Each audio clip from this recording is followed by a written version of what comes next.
All right, traders, I hope that you guys are ready to go ahead and get started with stock market movers. Let's go ahead and get this show started. Sound the alarm, hit the light. Let's go.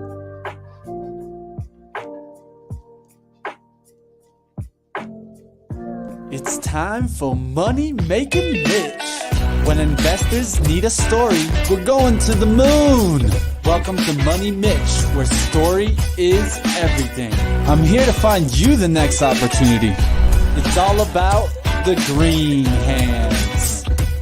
Now we all know the bull market is here to stay. Money Mitch.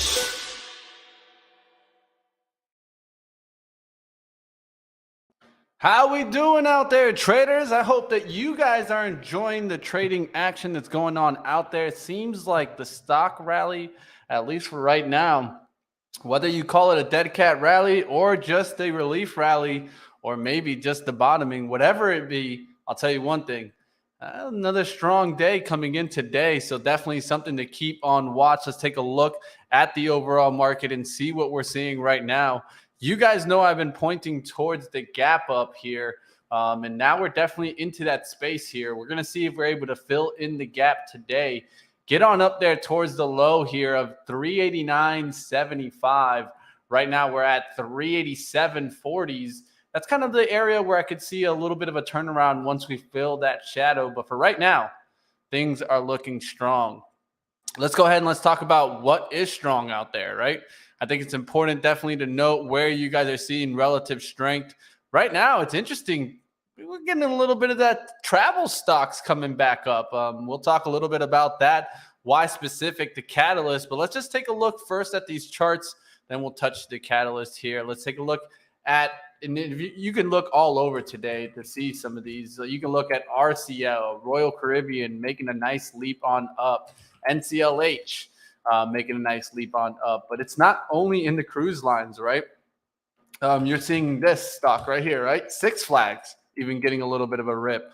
So consumer stocks not doing too bad today. Let's take a look at the airlines like American Airlines, UAL, all having a good little bounce back day, but it also came into lodging, right? Look at Airbnb. You can look at Hilton.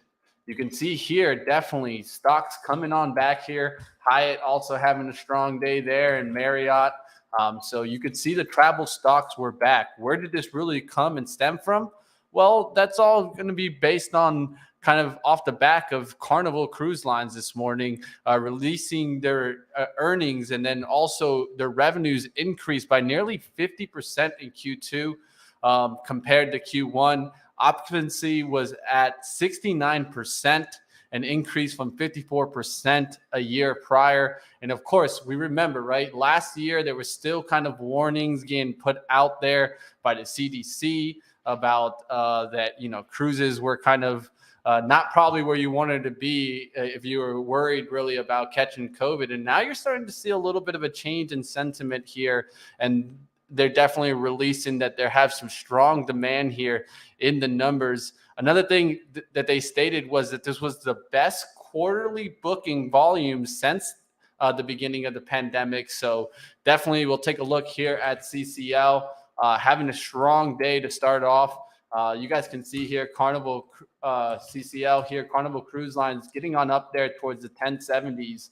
And it first kind of gave you that little, a little fake out move, but really getting strong after that $10 right after the bell. And you can see here we're coming on back after really kind of getting a little bit of a beat down. It was going to those pre-pandemic numbers. We got as low as 870. We didn't get as low as the pandemic. We had a low there at 780, but definitely getting a little bit of a bounce today in Carnival Cruise Line. Demand showing that it's coming on back. The real question is, will this continue? Or is this more of just a relief rally? In my eyes, I really think that we're going to start seeing more and more consumer just kind of not wanting to go and travel, because in my eyes, I think that everyone's seeing their savings just slowly shrink down. And with that being said, I don't think there's going to be too much travel demand coming into, let's say, the end of summer and going into winter. But to each his own. Just reporting the news here and definitely seeing Carnival Cruise Lines getting a nice lift. But we got a great show for you guys today. I hope that you guys are excited. Do me the favor first, smash that thumbs on up. I'll let you guys know exactly what we're going to talk about. We just jumped into the travel stocks because I just wanted to take a look here at really what we're seeing out in the market right now. But there's a lot of topics to touch today. We're going to talk about how the stocks are grinding higher, consumer sentiment, Russell rebalance, value versus growth, and of course, we'll touch some other headlines. This is the show where we get into the headlines and also get to our expert opinions. Today, we have some great guests that are going to be joining us.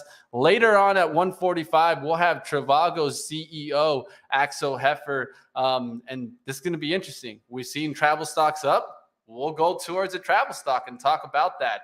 But before then, at 1:15, we'll get in it with Callie Cox, U.S. Investment Analyst at eToro. I'm super excited to get into it with her. She's putting out some great content out there on Twitter.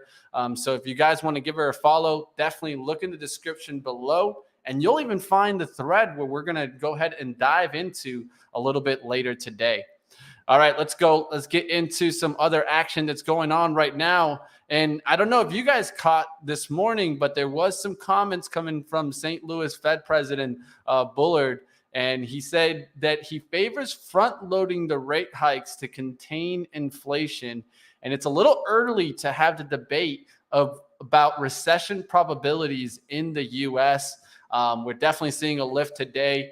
You guys can watch the SPY. A lot of this also coming off the backs of the consumer sentiment numbers that were released today with the University of Michigan's survey. We'll definitely kind of watch. We're continuing to rise, and a lot of that, came right after that 10 a.m. And where did that come from? We'll talk a little bit about the University of Michigan survey of consumers here. Let's go ahead. Let's dive in. And one of the things that you saw here after the St. Louis comments, Bullard kind of giving us, and I like how you use the front loading because a lot of people are trying to see if the Fed is trying to front load a little bit here now. The University of Michigan survey consumers said that consumers expect inflation to rise at 5.3 annualized rate as the end of June. And that's down from a preliminary reading released earlier this month, which showed inflation was expected by consumers to increase by 5.4. So a slight tick down, right? Overall, consumer sentiment fell to a record low, hitting 50. That's 14.4% below May's reading of 58.4. And one of the things that when we look at consumer sentiment numbers is, of course, what are we looking for? It's not an exact number. We're not like, 52. Now we're getting the reversal. No, but what I really look at these numbers more along is for extreme, right? Because we're trying to keep an eye out on if the consumer sentiment is getting too extreme on, let's say, the bearish side, showing us a little bit of hint that we could get a little bit more of that bottoming action. I think that's what a lot of investors are keeping their eyes on.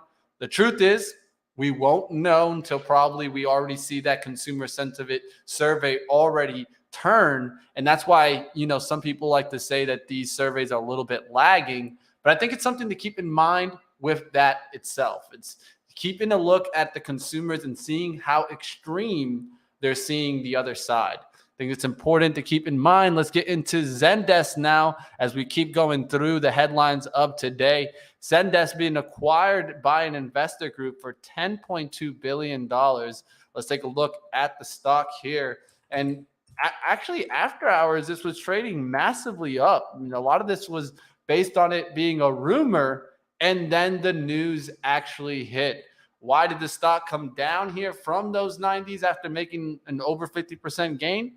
Well, a lot of it was once we actually got the price per share, right? It's very important when you're hearing about acquisitions to pay attention for that number. What was released a little bit right before kind of 9 a.m., around the 8:50 time, we got the deal. The deal was led by investment firms Permia and Hellman and Friedman. And one of the things that you see here is when shareholders at $77.50 per share, a premium of about 34% over the company's closing stock price, you could see as soon as they finally had that number, what happened there? The ARBs come in they start knocking this right back to that 77.50. And if you look now, we're actually trading below that now. We're at 74.50s. This came from around a high of 87.40 and then just really started getting knocked down. But as you guys can see from the open, just kind of sideways action here on Zendesk. All right, let's go ahead. We're going to get into our first interview in a second here. But before we do that, let's go quickly into what was hot and what was not. A lot of that time, we do this simply by just looking at the sectors, right?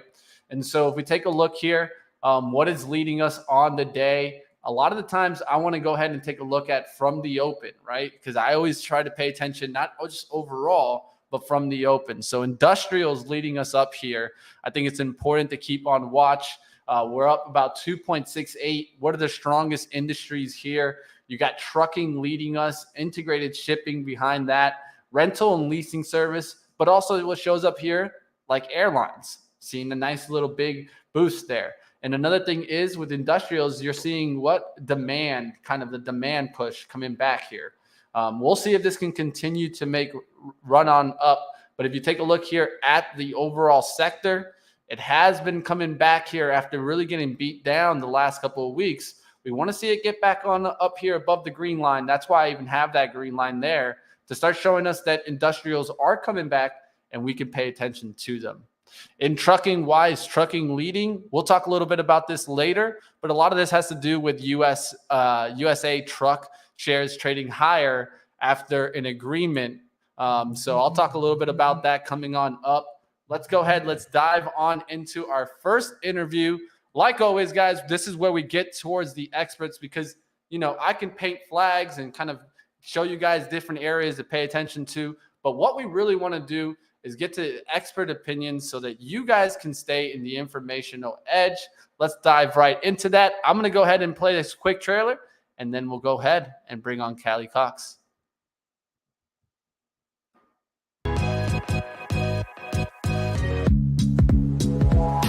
I tell all my CEOs, this is a very, very, very important platform. And look, all the other platforms are important too, but you're up there now. You're way up there.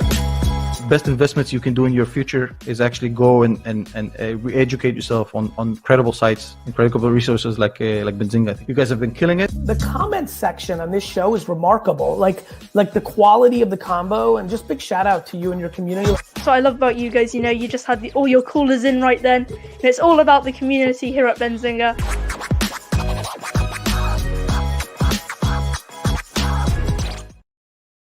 All right, let's dive right in. Let's bring in Callie Cox, U.S. Investment Analyst at eToro. I'm super excited to finally have you on here.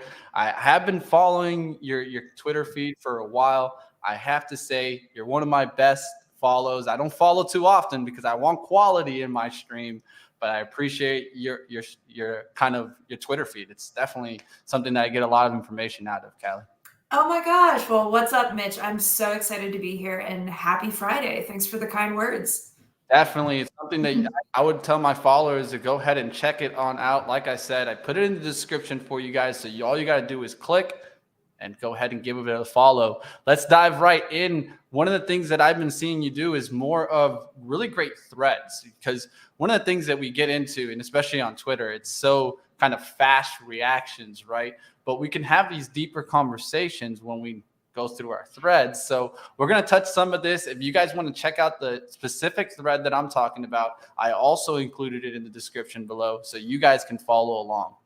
All right, let's talk about the Fed. I mean, I know that you're probably keeping your eyes on this also, but the question I think a lot of people are asking is, can the Fed really pull off a soft landing here? Yeah, it's really tough, and we are in unprecedented times. I know you've heard that so many times over the past 2 years, but the Fed seems to be aiming for this short-term pain for long-term gain kind of strategy. And it makes sense if you think about the Fed giving us medicine to keep inflation down, to fix that structurally. But it looks like it's going to cause us a little bit more pain in the interim. I mean, the Fed is pretty dead set on keeping inflation down, and they've targeted the job market as one place where they want to see a little bit more weakness. And the job market is quite strong right now. It could probably handle, the Fed pumping the brakes a little bit more, but it seems like data is tipping a bit. and the line between slowdown and recession is getting a little bit closer. So, it's really tough. It's one of the things, and I said this in the thread, it's one of the things that really makes me grit my teeth these days. Definitely. One of the things that I always kind of keep on watch is, signs of we're talking bear market here now. And one of the things in bear markets that you hear about often is, of course, the pulling back of those earnings, right? And how will the market, futures earnings kind of really start looking? Do you expect to see some revisions to the downside? And is this a sign that we're heading for a longer bear market? Yeah, so this is the crazy thing. We are seeing economic data slowing, but earnings estimates, and when I say earnings estimates, I mean S&P 500 forward EPS. Earnings estimates haven't really come down, and that's, strange. You think about an economy is made up of companies and consumers. So something is off here to me. We're looking at economic data, it's slowing down. We're looking at earnings, they still look good. So there's a disconnect, and when the alligator jaws get too wide, you're going to see him snap back in. I'm not quite sure where the disconnect is. If I'm judging on economic data, it looks like earnings will need to come down a bit, and we do see earnings come down quite a bit in recessions. In fact, S&P earnings have come down an average of 18% over the last 11 recessions. So I would expect to see a little bit more weakness in earnings, especially as we start up the second quarter earnings season in the next few weeks, actually. But, you never know. There's always the chance that corporate America really is that resilient and demand is still strong. I just think that chance is dwindling a little bit and earnings might be on the back foot. Definitely something to keep in watch. And one of the things that I think a lot of people are talking about is how will the market process if we do get into a recession, right? I know that a lot of people are kind of keeping their eyes on value and growth. How do you feel here, Callie?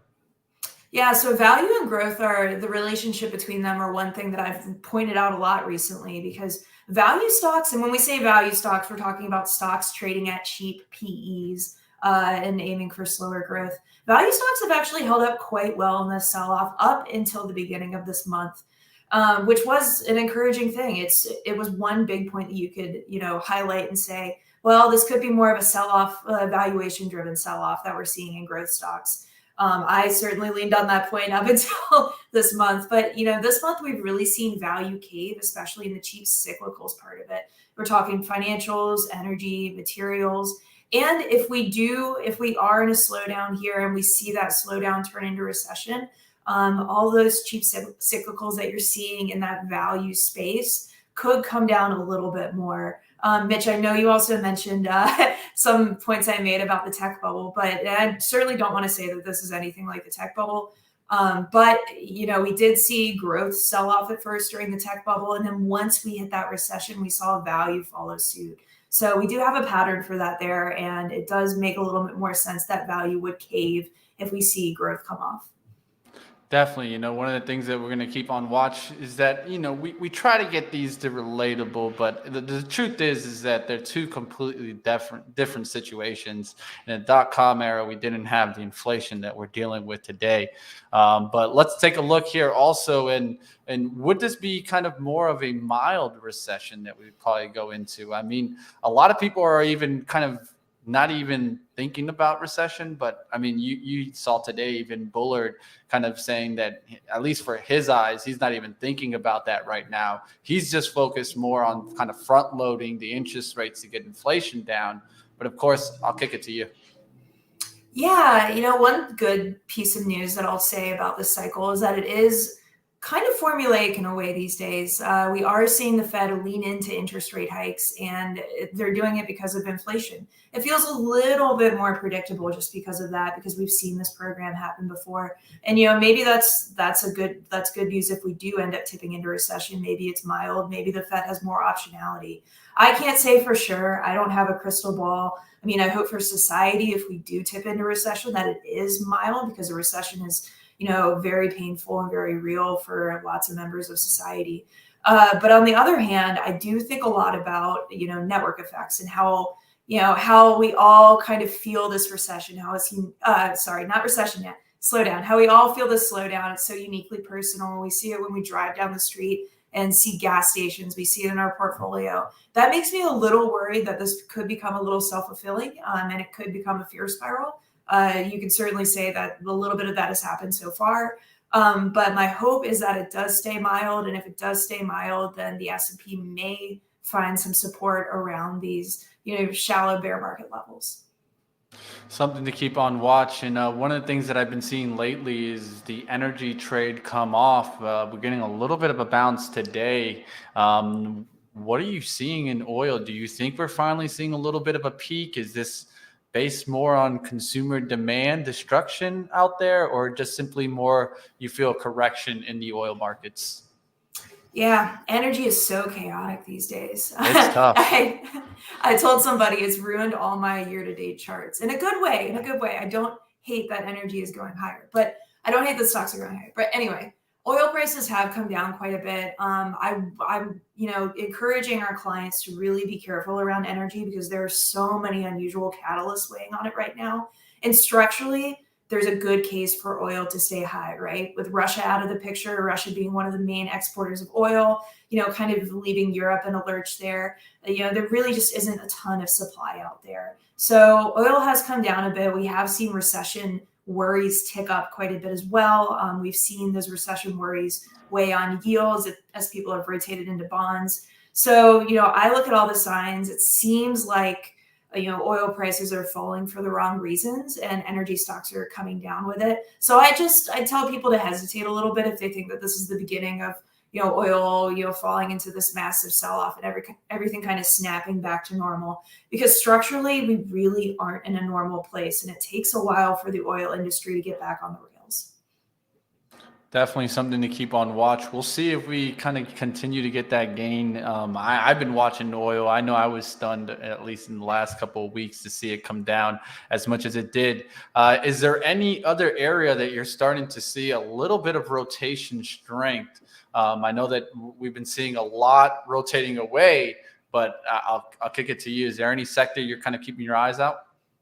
Yeah. So right now, we're telling our customers to really focus on playing offense and defense according to, of course, how they're invested, their why, their goals, their needs. But I really think a mix of, sectors, a mix of strategies in your portfolio is extra prudent right now because there is just so much uncertainty out there and it's tough to time a bottom. Anybody will tell you that. But missing the bottom of a market is quite costly over the long term. So just make sure you're exposed to a wide range of scenarios. We really like defensives here. Defensives, no matter how cheap or expensive they are, tend to hedge you well in times of distress. If economic growth picks up here, you could expect, or if economic growth slows even, you could expect cyclicals to react there as well.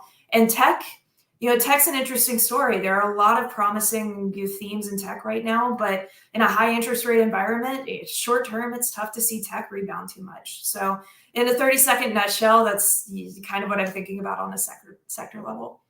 Definitely something to keep on watch. Now, one of the things that I want the audience to go ahead and do is do me the favor, definitely check out that thread. You guys leave a comment what you guys think. I'm going to go ahead and do so myself.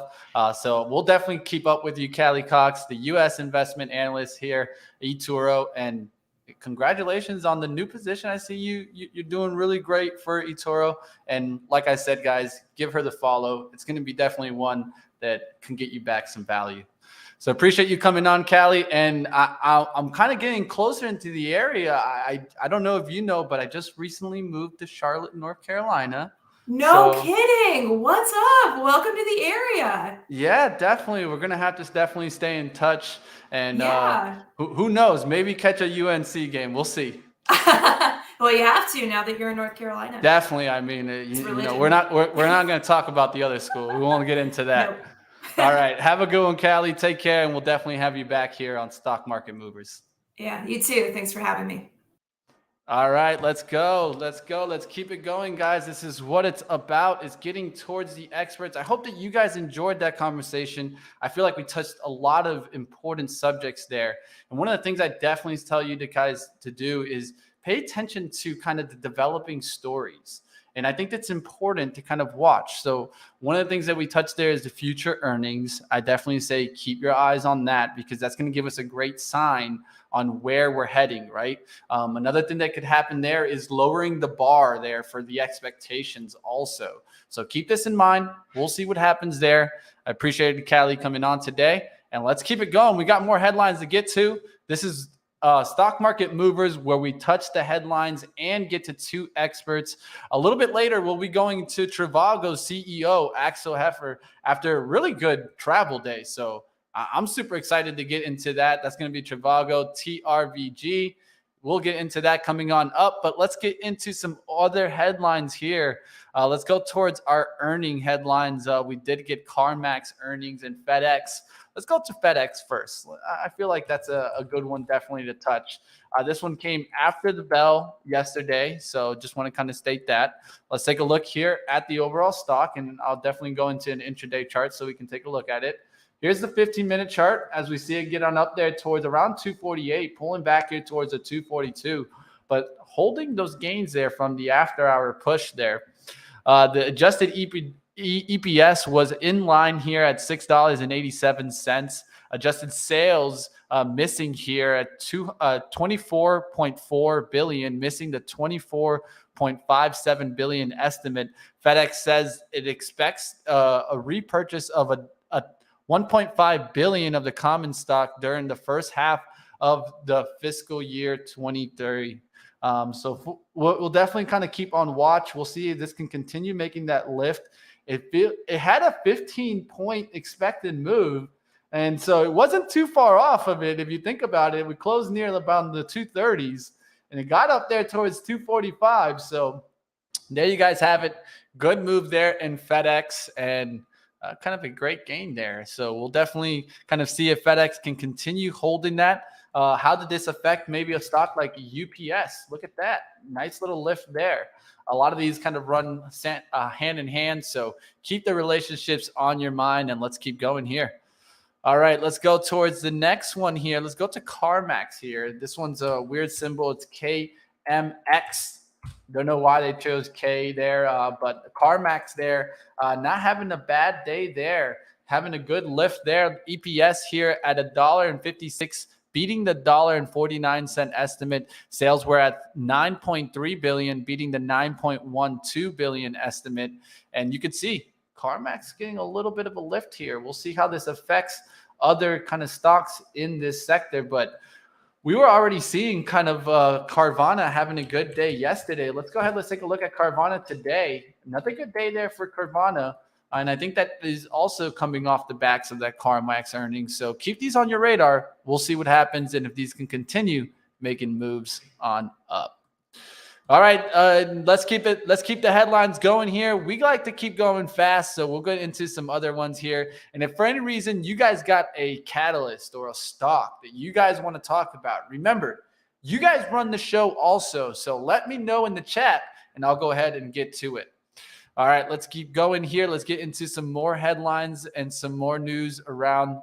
Let's talk about, of course, the Russell rebalance, and exactly what is the Russell rebalance. I think it's important to go ahead and touch. So let's go ahead. Let's dive into that. I got the headlines here. Boom.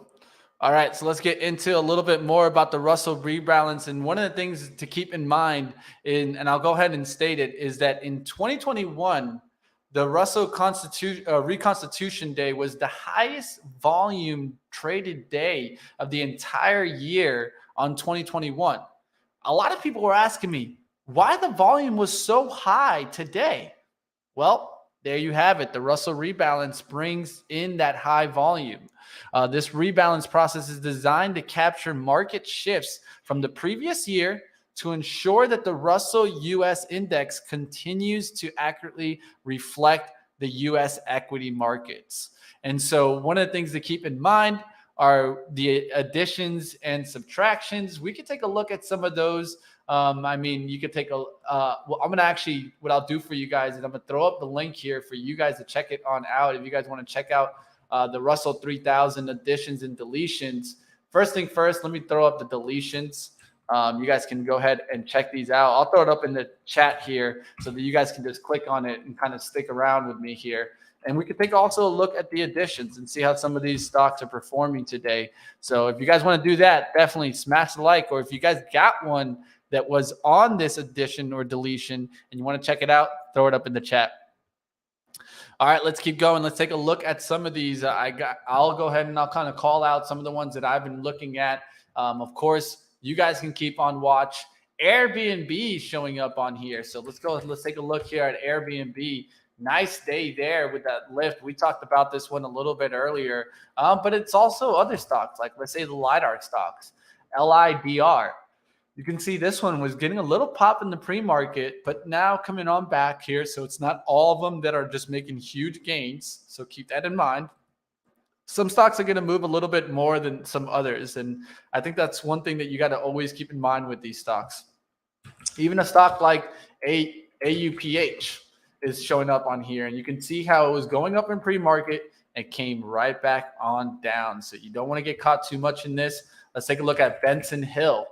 This is one that I'm keeping on watch for food farming products. And you can see how this one's coming on back. I would keep this one on watch. Not the worst one to watch. You want to see it get back above 360s.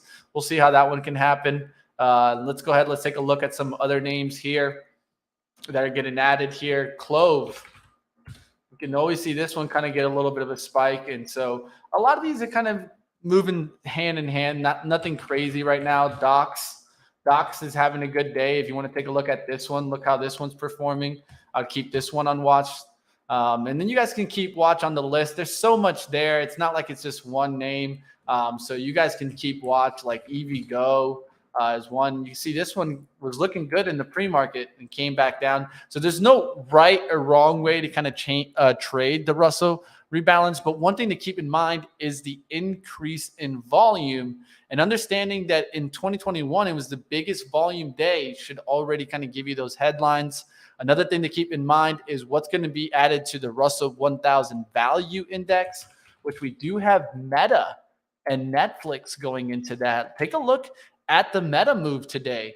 Really big push there towards 168.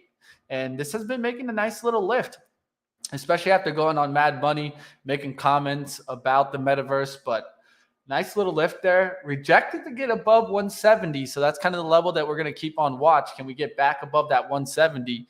But as you guys can see, Meta having a strong day today. Netflix up there to 190. This has made a nice bounce off the bottom there. And the last, let's say, 10 days, up about 15.4% is Netflix. So keep these on your radar. Looks like someone's talking about Upstart. We'll take a look at it there. Upstart getting a little bit of a lift today. Let's take a look here. Was it on here? Yeah, let's go ahead. Let's take a look here. Might be on the deletion side. I'm taking a look here. I didn't find it really quickly, but I'm just going to keep watch. Look at this pattern forming right now, guys. I take a look here at the 15, or if you want to make it even cleaner, you go further back. You can see here on the hourly. We'll see if this can get on through here. Has a nice little angle right here. We'll see if it can get on out of this and really start pushing on up here as we keep watching Upstart. Let's see if it gets that lift and closes above 41 today. All right, I did see Mullen in there too, so keep that one on watch. It is pulling back right now, and someone brought up Intel. Nice little lift there. Nice little lift to 38.56. I'm going to keep this one on my radar as we're starting to get a little bit of a bounce back. The stock had been hit hard there when the value tech, even the value tech trade was coming off here. We're going to keep on watch. This one has pulled back significantly. Can it get back above 44 and really start changing the trend? All right, let's keep going to some other headlines. In a few minutes, we'll be joined here by Trivago's CEO, but let's continue going into some other headlines here. I want to talk about what's been going on recently in China's regulatory crackdown. So one of the things that we're starting to see is it really start changing up in China. How do we know that? Let's take a look at some of these stocks. So take a look at Baba. And Baba is really starting to hold here. You finally got a monthly kind of a hammer candle right there at the bottom, getting you that swing. And look at the daily too. I've been pointing this out. You had that nice bottoming candles. Then you started getting the push. I call this the DD push because that was the day that DD's news started hitting. That's where we really started seeing the news flow change from China. And now you're seeing BABA continuing to push. It's going to look like it's going to get a nice lift here. Right now it's closing at 115.90. We'll see how it closes on the day, but it's sideways right now. We'll see if this can get that nice continued lift. And it's not only BABA. We also got mentions here of the electronic vehicle makers rallying for the second day after Chinese state television reported Thursday that the government might extend tax exemptions on electric car purchases. So this could continue to help out stocks like NIO, XPEV, and also LI. So keep these on your radar. We'll see if this can continue making lifts. And of course, China names that you guys can watch, stocks like JD, PDD. We'll see if these can continue making lifts. I know that we talked about this morning with Tim Seymour. If you guys didn't catch that, we did have a great interview with Tim Seymour on Pre-Market Prep this morning. One of the things that he mentions that he keeps an eye out for doesn't mean it happens 100% of the time, but a lot of the times we get these emerging markets to bottom first, and then it comes back towards the U.S. markets. Something to keep on watch, right? If we're getting kind of the China trade to really give us maybe some returns in a time when we're finding it hard to find those returns. So keep this on your radar. PDD, we'll see if it can continue making moves. Also BABA and others. BABA, I would want to see it close up above 117 today to continue the trend. Not fill the gap down there. It already pulled back towards a low of 112.11, kind of filling into this wick. We'll let it try to get back up there towards 120s, 1960s. That's really when we're going to start seeing some strength. It's going to come back to the moving average 200. We're almost above it, really showing us that we're going to get towards that point where we get into that bullish mode, right? And so we're looking forward to get back towards that resistance, get above that SMA 200, and really start pushing. We'll see what happens there in BABA and to see if Chinese kind of these tech names really start changing. One that you can day trade is CWeb. So that's a 2 times leverage. And so it's going to look very similar to BABA, but give you the advantage for you day traders that are looking for the momentum. We'll see if this one can break out also. All right, let's continue going into the news. There's more to touch, and that's what I'm all here for, is to try to get you through the headlines in the intraday. And of course, get to the experts. In a few minutes, we're going to be getting into talking with the CEO of Trivago. Super exciting day to go ahead and get into this interview, especially when we're seeing the travel stocks rally back. We'll talk about what's going on in the industry. Let's talk about Toyota, though, here. Toyota definitely struggling after, I mean, honestly, I don't think anybody wanted to hear this, but it's just something to keep on mind and to keep on watch is that what's going to happen with the EV push, right? So Toyota here shares slipping after recall of some of the first mass-made electric vehicles, and it's not the only one, right? We also heard this from who? From Ford also, right? With the E-Mach. And now you're seeing Toyota give a little bit of some warning signs here. They said that they launched this 2 months ago, and because of a risk of wheels coming loose, a setback to its ambitions to electrify the model range, Toyota, the world's largest automaker, said that it recalled 2,700 BZ4X SUV globally, and also Subaru, which Toyota has nearly a 20% stake, also said that it's recalling about 2,600 units of the Slotera related model. And so you guys are seeing more concerns here, safety concerns with these electric vehicles. And it just goes to point towards the concerns that I have also in other places in the industry that are maybe not like legacy automakers that have been doing this for years, right? And so I think this is something that we all need to keep on watch when we're talking about EV to see if they can get around these safety concerns, because it's starting to rear its ugly head and showing up in not only one kind of like Toyota, but also showing up in Ford earlier in the week. So just keep that in mind.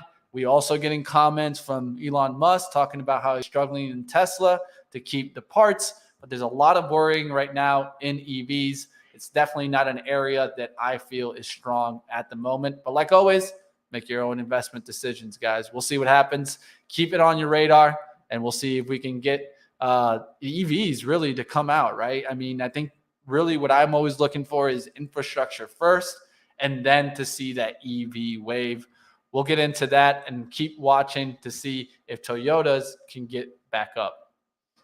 All right, let's go ahead. Let's dive into our interview today. In a second, I'm going to go ahead and play a trailer. Then we'll go ahead and get into our interview. Like always, guys, that's what it's about is, I can give you guys a look on what's moving on out there. But the best thing is to go ahead, get to the experts, get to the companies that we want to go ahead and talk to so that we can stay in the informational edge. You guys do me the favor, though. Smash that thumbs on up. Let's go ahead and play this Benzinga Pro trailer and bring on our guest today. Introducing Portfolio Synchronization with your brokerage. Now you can securely connect your brokerage account to Benzinga Pro, opening a world of personalization. Screen lightning fast news just for the stocks you own. Set alerts for news catalysts that affect only the companies you care about. It's all possible with a simple click and a secure protected connection. Overcome uncertainty and connect your portfolio to Benzinga Pro today.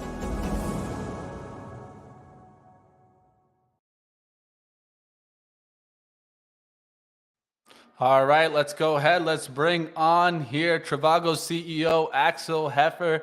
Welcome to the show, Axel. Hi, how are you?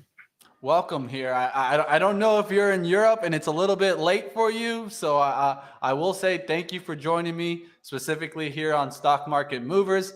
Let's go ahead and dive on in. It looks like a good positive day in the industry right now. We're seeing some travel stocks rallying right now, especially off of Carnival's numbers. But let's first start talking about where you see the industry heading. Yeah, it's. I mean, we're coming out of a pandemic, so I guess everybody is still pretty excited, and the summer is very strong and is likely to be very strong all summer through, which is interesting because we've even seen in 2020 and 2021 that the one trip that you want to do is really your summer vacation. Yeah, so to get a rest. I guess the bigger question is, will anything happen in autumn and for next year with lower disposable incomes, recession potentially coming up, etc., which I think is actually the big concern to many industries. But on the summer, we're very confident. Definitely. So one of the questions that I'm sure everyone's asking is, are you guys back to your pandemic levels? Do you feel you're back there? Do you see it? Yeah, so it depends very much on the kind of trip and on your business mix. So the relaxation destinations and the whatever, Orlando or Vegas or the beaches or the mountains tend to be even above 2019 levels, pretty much everywhere in the Western world. Asia is still a bit more problematic. The city trips are now coming back, but they were lagging for quite a while, but they are now catching up. And intercontinental is still is very far away from the old levels. So depending on your business mix, you are above 2019 levels or slightly below. Definitely. Now, one of the recent comments we got from your CFO was a push into kind of more advertising spend. So I have to ask you the question here. How has that recent push gone for you? And is it bringing back the returns that you guys wanted to see? Yeah, it's happening right now. Yeah, so we are on in the US, and June is basically where we typically start to invest, but then the big investment is really in the summer peak. It's July and then August. So far so good, but let's be honest, we will only know at the end of the summer. But we do think we have a very, very good creative, and we produce our creatives in-house. So the message is exactly the right message, because people have to save money. Prices are sky high, and that's what we do. We help you to save money and to compare prices, and that's what the spot is about. Definitely. Now, one thing I think we have to ask is definitely, are you seeing any slowdowns in the industry? And if so, in which segments?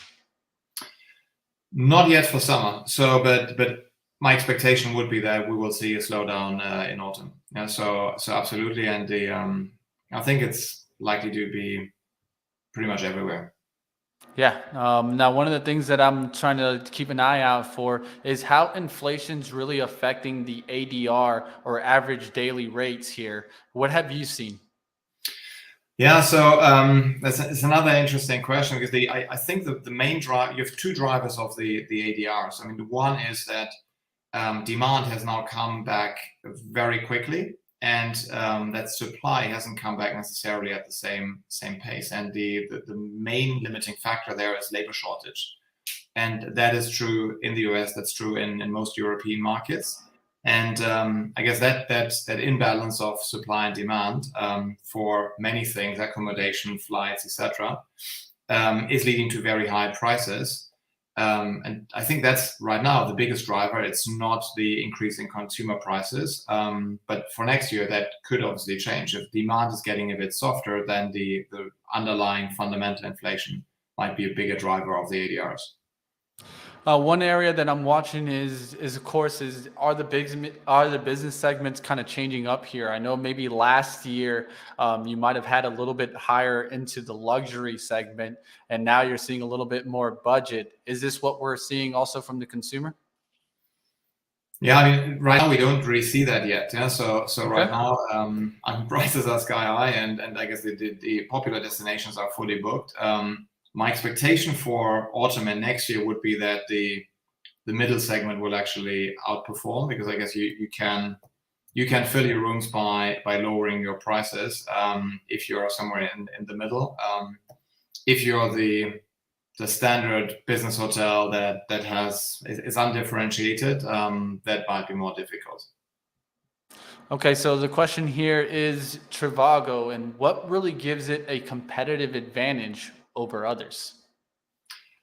Yeah, so Trivago was actually the product that we are offering was actually launched in 2008. So in the last big recession, and our advantage is that we have more online accommodation providers connected than anybody else, at least to our knowledge. And because of that, you can compare more different prices than anywhere else. And that's obviously what you need to do and what you want to do in a situation where prices are very high and your disposable income is potentially coming under pressure. Now, one of the things I'm sure you're watching is the sustained war in Russia and Ukraine, and how has that affected the demand in the European segment? Yeah, so initially, I mean, when the war broke out end of February, we saw a drop everywhere. And I mean, our interpretation was that with a war starting in continental Europe, people are not thinking about traveling, obviously. But in most markets, after 1 or 2 weeks, the demand actually came back, and the Eastern European markets, and to some extent also Germany, stayed actually a bit depressed. So that is actually the main implication right now, that obviously Poland, Germany, etc., are affected to some extent. The other markets are basically in business as usual.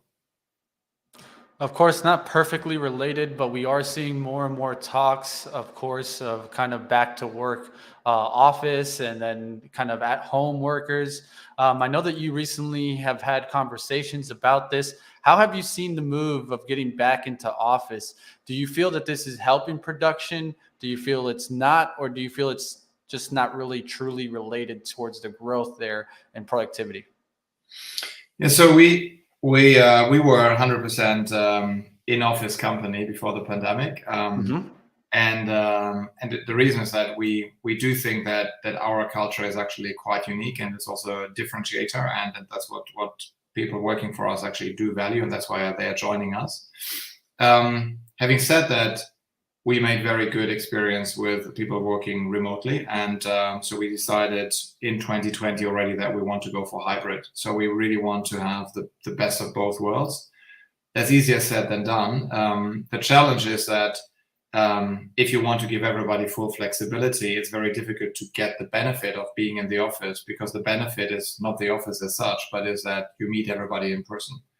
And that's where I think pretty much everybody is still struggling with what is actually the right structure to make sure that you can meet people in person in a relatively speaking easy way, without adding too many guidelines and rules to the otherwise much more flexible setup. And now I got to ask the hard questions of job layoffs. We're seeing it start kind of showing its face in different industries. Do you see any job layoffs in the short future in your company, or maybe in the industry overall? Yeah, I think in travel, the situation is a bit different, because the most travel companies are understaffed. And that's why you're hearing problems at the airports and hospitality in general. Restaurants are understaffed, etc. So if the demand were to come down, I guess the level of understaffing would come down first. So I think the sectors that will start to reduce their headcount first are sectors that actually are not as understaffed and that have been actually staffed up very heavily over the last 2 years. And travel should be fine. All right, another area, of course, that is not directly related, but we have seen energy prices rise. And of course, with that, the consumer spending kind of coming a little bit down. One area that I'm watching right now is to kind of watch to see if international travel is kind of slowing down versus, let's say, domestic. Is there any insight here that you're seeing? Do you see kind of international slowdown, or is it kind of still staying in kind of the same realms? Yeah, it has not recovered to the same extent than local and regional travel. So we do see that as lagging, and it's obviously hit more by the increase in energy prices. So yeah, I mean that's actually the advice I'm giving to people. If they want to save, they should be flexible and ideally not fly but drive. But obviously that depends very much on the place you're living in. Yeah? So some places are just in very cold places where it's quite a far drive to get to the beach. Well, I just wanted to say thank you for joining me today, Axel Heffer, the CEO of Trivago, and I appreciate you giving us insight, not just only into your company, but what you're seeing in the industry overall. We have been seeing the travel stocks bounce back a little bit today. We'll definitely keep watch to see what happens in Trivago and the travel industry, but thank you for coming on here on Stock Market Movers. Thanks for having me. All right, guys, that's what we want to get into the headlines that you guys want to hear about. And of course, get to the experts to give you guys the informational edge. And that's really what it's all about. I hope that you guys enjoyed that conversation. Let me know in the comments if anything stood out for you guys or something that you guys are keeping on watch. Let's go ahead. Let's dive back into the markets, see how we're seeing the action out there before we wrap up the day and wrap up the week. One of the things that I do want to let you guys know is that we will be releasing all the week's interviews tomorrow in one kind of sitting. I think that you guys should check this out. Why? Because I want you guys to take a lot from these experts. And not only that, it's not that it's, financial advice there, but something that you guys could really educate and learn from how they're going about it. So check that out. I'll be releasing that tomorrow. We're going to put that all into one video. Of course, you guys can watch this a little bit and fast forward if you like. It'll just be an upload, but I definitely think that that's what I'm doing this for, guys. I'm trying to get you guys a lot of information that can keep you guys on the edge. So let's go ahead. Let's dive into some stock charts, see how we're seeing the SPY trading here, and if we're going to get a little turnaround or not. You can see here we're starting to fight up here in the 387s. Really started to go sideways since about 10. You can put it about 10 o'clock. You can see that sideways action. About 10:05, we started just going sideways. We've been sideways now for about just under 4 hours. So 4 hours going sideways. That's something definitely to keep on watch to see if we get a downward move. That's pretty tough. One thing to keep in mind also is you're getting that bounce on the RSI. If you could take a look here earlier on, we were calling out that 2396 earlier in the week that we could get a little bit of a rally And now you're seeing it. Now that's been about 7% from that bottoming action that we got on last Friday. So not a bad rally there. So keep this on watch. Such a boring day, sideways for 4 hours. Yeah, not something that you want to see often, but that's how it is.